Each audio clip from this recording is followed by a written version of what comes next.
Hey, what's up guys? Phoenix here. This video is going to be another YGOpro duel video, and this time I'm playing with an experimental build of Dragunity Hieratics that I've been doing some minor testing with in the little bit of time I had between YCS Anaheim. Like the week before YCS Anaheim, I was testing this very minorly, although I had an idea that I was going to be able to play Mermails for that event because people had told me they were going to let me borrow the cards.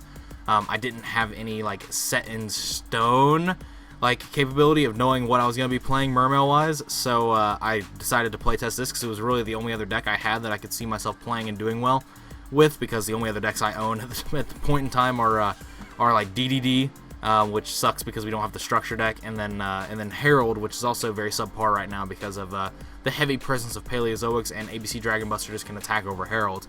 So like there was those as problems that the deck was facing, which ultimately led to me wanting to play this if I could not get my hands on Mermails. But I was definitely going to play it as a potential just reason to just mess around and have fun in California. Essentially was the ultimate reasoning behind me trying to play this deck. But ultimately the stars aligned perfectly and I got the Mermail cards that I was missing, so I ultimately just played it. But this was a very experimental build and I didn't do a lot of heavy testing with it. It was very much theory crafted. But today we're going to actually do some testing with it and see how it functions and see what needs to be changed and see if it can even potentially stand up to anything like ABC or Metal Foes or anything like that. We're going to be testing it against some TCG metagame matchups over this and the next video. So definitely I'm curious to see how much I don't want to take this and how agitated I start getting when I start realizing that this was not the move. and how happy I will be when I realize that I dodged a bullet for YCS Anaheim. But anyway, that's enough rambling for this section of the video. Let's just jump straight into the first game, shall we? Alright, so like I previously said in the decklist portion, this build hasn't had a lot of testing under it, although it did have some minor testing prior to YCS Anaheim. There was a little glitch there. Did I win or lose rock, paper, scissors? I think I just lost. Yeah, I'm pretty sure I lost rock, paper, scissors. I don't know who I'm playing against, but I know it's TCG oriented. Okay, so Thrasher means it's probably ABC. Very likely ABC. I'd be surprised if it wasn't. Or I mean, it could be Minerva. But this hand is not very well suited to going second, especially against a board that is going to be melded like this. Like when you're going second against this deck, you really need to heavily rely on the Hieratic part of your engine. You definitely need to have the capability of doing that. Oh wait, he's actually got none of his ABC cards except for B. That's actually really good for me, but these are going to be things like Solemns and things, so I'm not really going to be expecting much to happen out of that. But I've got Ducks and I've got Mistleton, so I mean I guess I could potentially not worry about MST here. But I'll discard this and I'll add Phalanx if it resolves, just so that I could do Gatorg plays to add and discard and not have to discard something like Ducks. But as it stands, the first things that's going to happen first is I'm probably going to summon a Tama and summon Sue out of my deck, if at all possible.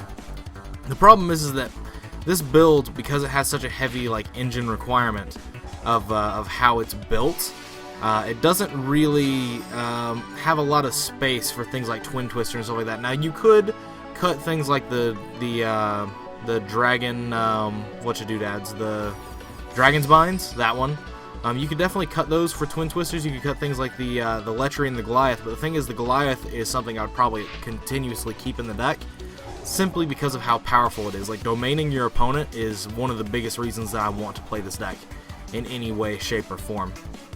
And so I'm going to get called for Synchros here, which sucks for me, because that means that now I have nothing I can really do. I can attack over this. I can attack over the gold. I can attack over the silver gadget. He'll summon gold gadget, which will float into another silver gadget.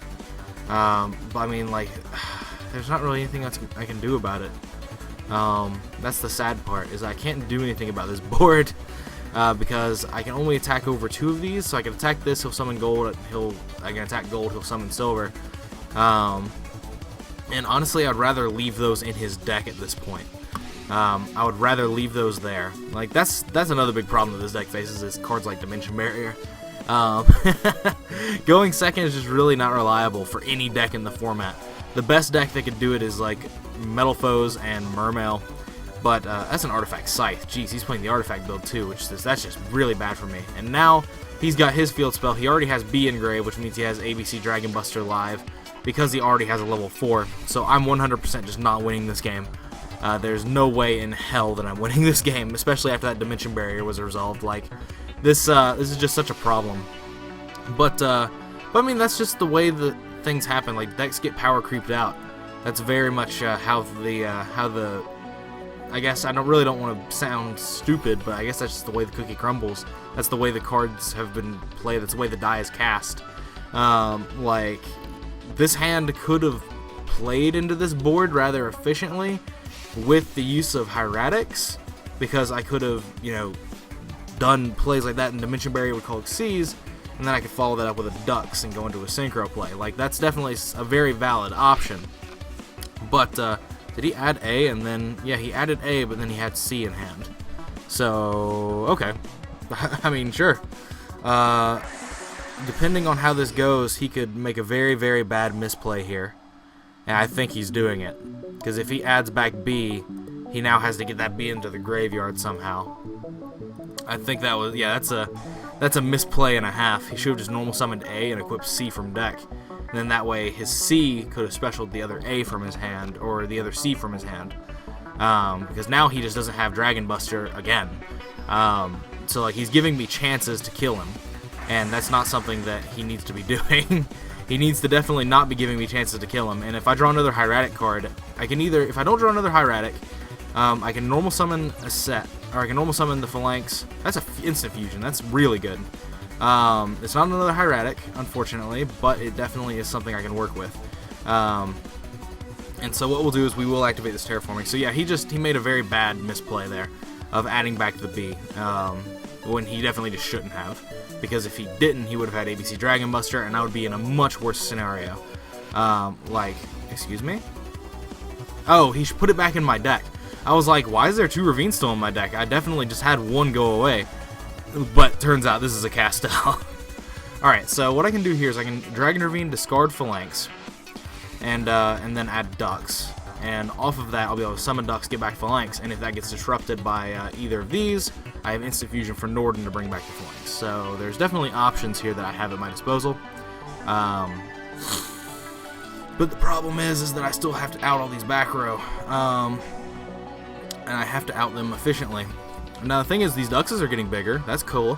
That's okay. I'm gonna get Scythe now, so he's just not gonna let me summon monsters from the extra deck. Like, that's that's gonna be the problem. Or he could summon Mortec and pop Phalanx, but if he does that, I'm just gonna do Instant Fusion for Norden. So so like, definitely Scythe is the correct play here. He's already gotten rid of one Scythe, so whether or not he plays 2 in this particular build is gonna be what decides this. About how this turn goes, but yeah, like, the fact that there's not an ABC Dragon Buster on the board is just a huge thing for me. Really? Moral Tech. Interesting. Alright, well, Moral Tech is going to pop the Phalanx, most definitely, and then I'm just going to Instant Fusion Norden and bring back the Phalanx. Unless this last card is something like Strike, in which case, rip. In which case, rip in peace me.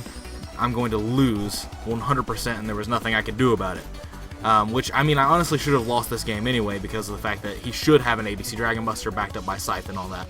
Like, that's just huge, the fact that those aren't here. I can't express that enough. The fact that the fact that Buster is not here is just a massive, massive thing in my favor. And I'm going to be able to just put him under Goliath as well. So, like, that's another thing, is I'm going to be able to summon... I really don't want to pop this with Sue, but I think I kind of have to. I want to pop this with Sue. So, yeah, we'll see how this play line just goes. I'm definitely going to make the Atum. I left this here so I could just bring back Phalanx and do with it later, or I could bounce things with Zephyros. I can do a couple different play lines of what is going to be capable. And so what I'll do is I'll summon Sue first, because I'm going to pop this a set out of my hand.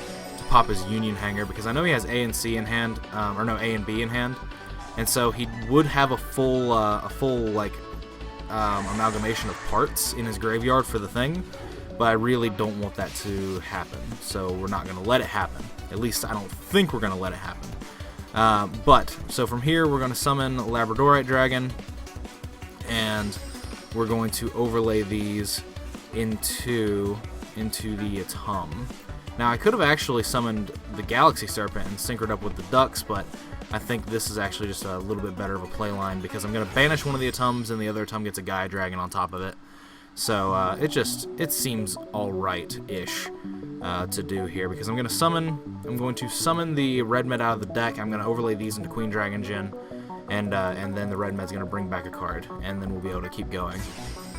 So it's questionable how this play is going to end, but at the same time, it's actually pretty clear-cut because I'm going to be able to synchro up into like Crystal Wing, and then I'm going to be able to bounce Red Med. So there's a few different things. Well, I'm going to bounce Red Med, then make Crystal Wing, then summon it again. Is actually what I should probably be saying, because I can bring back the Phalanx here. I'm not going to bring back Gatorg and search with it, unfortunately, but I mean, hey, it's whatever. This just seems like it's the way. I don't know if he plays 2 Scythe. That's the thing. Scythe is just handily the better play. I don't know why he didn't do that. I mean, I do have a lot of big bodies on the board that I could just attack over all of his things, but he can threaten me with Dragon Buster, so I don't know why the Scythe just didn't happen unless he only runs one of it. For like just room reasons, for space reasons. But from here, let's see, I've got one of these is going to become Red Med, and this can bring back the Gatorg.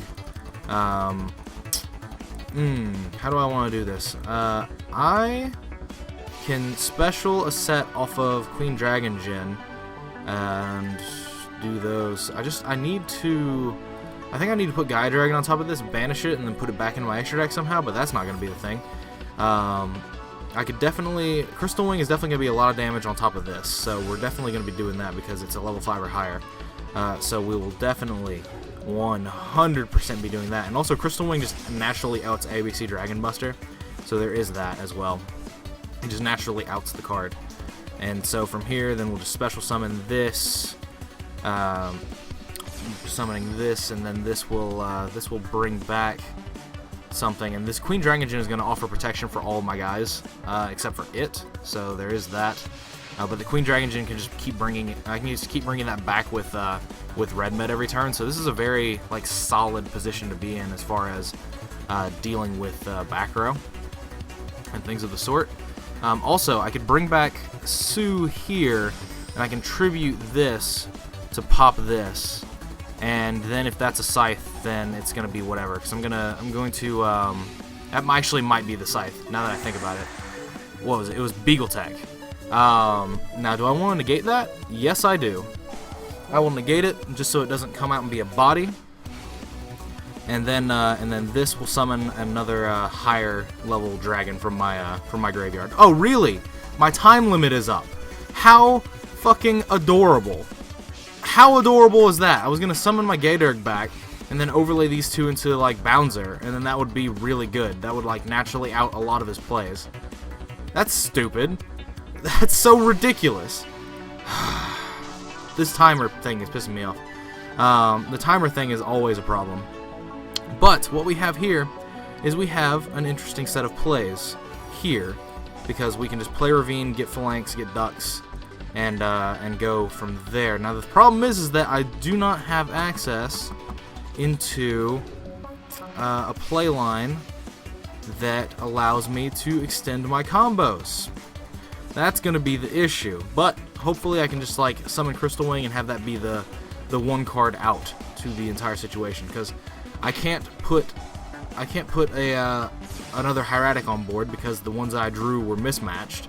That's the reason I only play 2 Tefnus, because it sucks to draw going first. But it's definitely something you want in the deck for when you're going second, because it's the best card going second. It's the worst card going first, it's the best card going second. But I'm literally just going to be summoning Crystal Wing and passing my turn and hoping that that's enough to like let me survive. But otherwise, if it isn't, then it's gonna suck. It's gonna suck. I'm gonna keep this Terraforming in hand as well. Like, this play is so mundane. Oh my god. Maybe the Hieratic build just isn't the way to go with this. Maybe it's just better to play the pure stuff, playing with like triple Baby Rock in the main, triple Garuda, triple lance and things like that. But the thing is then that you have less starter cards, and that's why I really don't like. I don't like the fact that you have less starter cards when you do that play. When you have that set of parts in your capability. But that time limit thing is annoying. I hate the fact that this has a time limit. And I think I was making plays in a reasonable amount of time. I took a little bit of time to think about what I wanted to do, and then ultimately I was still making plays, but the timer was still ticking down. So I mean that's a problem. But so it looks like my Crystal Wing is going to fall victim to a Utopia the Lightning. That's probably exactly what's about to happen, and that's, I mean, fair enough, right? Fair enough. That's how this works. But that clears my board up for Tefnuit and Sue. On a following turn, ideally the next turn, and if there's not anything major to deal with, then I think we'll be fine. The thing is that, like, the reason I'm playing the Hieratics is because any 3-card combo, hell, even with the Hieratics, the 2-card combos, summons Goliath out of your deck, but any of the 3-card combos makes Stardust Spark Dragon Goliath, and like that's really relevant. That's really good. And that's what you need from a deck like this. But there's definitely probably some improvements that need to be made from it. So I'm gonna go ahead and get this free negation while I can, because I mean the fact that he is like making that fall off and getting a search is something that it's the only thing I'm gonna be able to negate this turn. So I might as well, right? And he's gonna put Utopia Prime under it as well, so that it has 2 instances of being 5,000, which is definitely something I have to deal with. 100%. So I'm gonna have to like Scrap Dragon this card. So that's something I need to remember for the play line in the future, is that I have to Scrap Dragon it. I have to destroy it through not battle, because I can't like attack it and then bouncer it, because it activates when it's like I'm Armades basically. I can't do anything about it. Now that's another Sue. So what we're gonna do is we're gonna do this. Now this Ravine is gonna chill here. I'm not gonna activate it until I see what happens with these. Now I've got Tefnuit, I've got Sue, so what I can do is I can special Labradorite Dragon, and I can use Sue to pop one of these, right? And it's probably gonna be an artifact card, but no fear at this point. I should have probably popped the Union Hanger. Oh, it's an Artifact Sanctum. Great, man. Oh my god. No, now I'm getting Scythe. And now the Sanctum is gonna pop a card, and it's popping my Ravine. Ah, yes. Like, oh my god, this is such a ball ache. Why do I subject myself to this just for fans? Like, people are like, play with your Dragunitys, play with your Dragunitys. No, this deck sucks. This deck has been power creeped since 2013. Like, holy shit. Like, it's so hard to play this deck. I'm literally just signing myself up to getting diddled on because people want me to play this deck, and I don't enjoy that for any reason. Any stretch of my imagination does not enjoy doing this. And I'm just happen to be playing against Artifact ABC, which is a very relevant deck in the format, so it's not like, oh, you're not going to play against this most of the time. No, man, this deck is cheap as shit and people love that, so people play that. Like, it's not even an issue. Like, it's not even an issue of cost. Like, people get to play this deck because it's so cheap. Like, it is the cheapest of the variants. Like, it is so cheap because you're playing all these artifact cards, and thus you're not playing Desires, but you're playing cards that are very potent because they're extra copies of Dimensional Barrier in the form of Scythe and removal in the form of Moral Tech. Like, that's just ridiculous. In case you can't tell, I'm a little bit upset about the hell I've subjected myself to. And now he's gonna be able to summon ABC Dragon Buster, and that's fine. So he summons this, and now I have literally no way to win because he's gonna attack over these, and then I'm going to activate my Ravine next turn, and it's gonna get banished because he has MST literally on the field. Yeah, I have no way to win this game. I'm just gonna see what my next card is and then just probably scoop because of the fact that, like, ugh. Now, I'm saying all this, but last game, I'm almost positive that I had, like, game on board, because let's see, I was attacking the Crystal Wing over the Moral Tech, That's 3k by itself. I could put the Gaia Dragon on top of the Ptolemy after I added back a card, and summoned it and went further. So like there's a bunch of different things that I had access to. I don't know if it was I didn't know if I had game, but I definitely was doing a lot of damage. So let's see, the 2800 Red May could attack over Castel, so that's 800. The Gaia Dragon could attack over the Tsukiyomi in defense mode for 300, and then the Queen Dragon would attack for 22, so that's 52. No, it's not game. So I didn't even have game that turn, and then I would have had a problem had he been able to out the Crystal Wing with a rank 4. But yeah, so see, like this is not happening. Well, no, he wouldn't have been able to out the Crystal Wing with a rank 4 because of the fact that I would have negated it, and then the Queen Dragon Gem is the only thing that could be attacked. So like last game was very in my favor, but here's the problem with this. Oh no! Oh my god!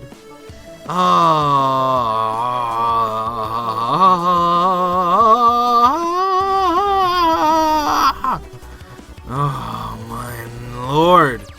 Oh mein Gott! I cannot handle this. I cannot handle this stress. These stressticles. Oh Jesus Christ! Why do I subject myself to this just because people want me to? Oh, this is so sad.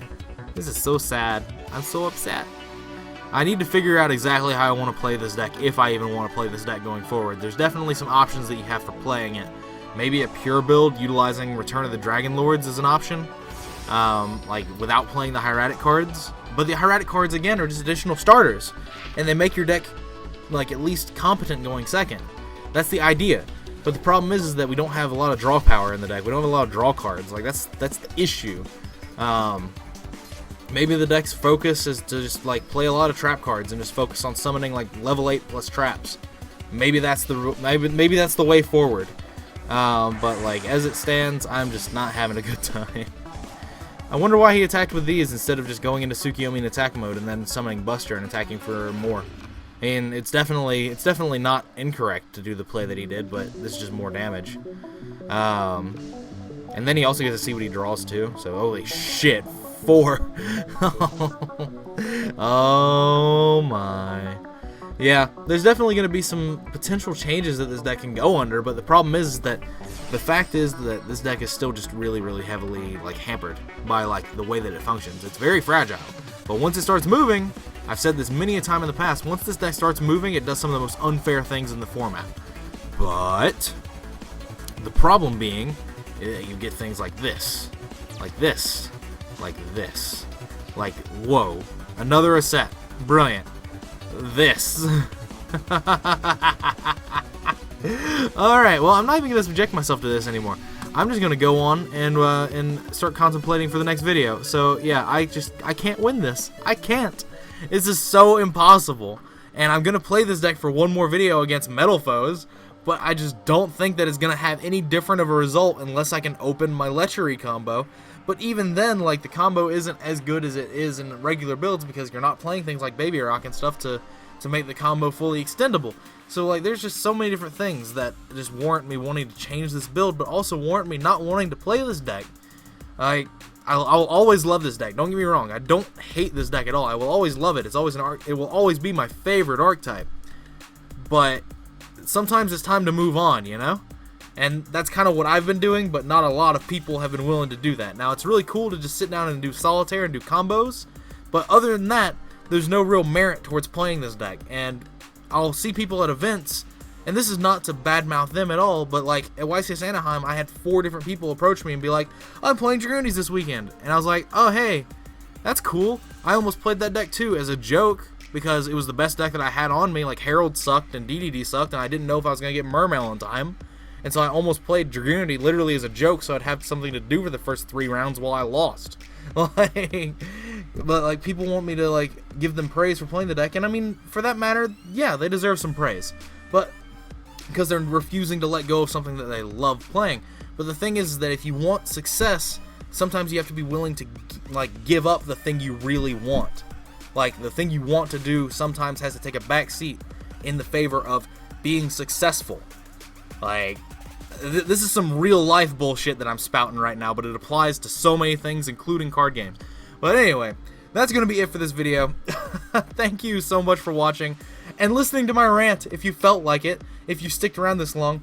As usual, I'll see you guys in the next video. Thank you for your time. As always, let me know what you think in the comments down below, as I always say. And other than that, thank you for watching, as I've already said. Check out links in the description, all that nonsense. And until next time, guys, take care. Holy shit.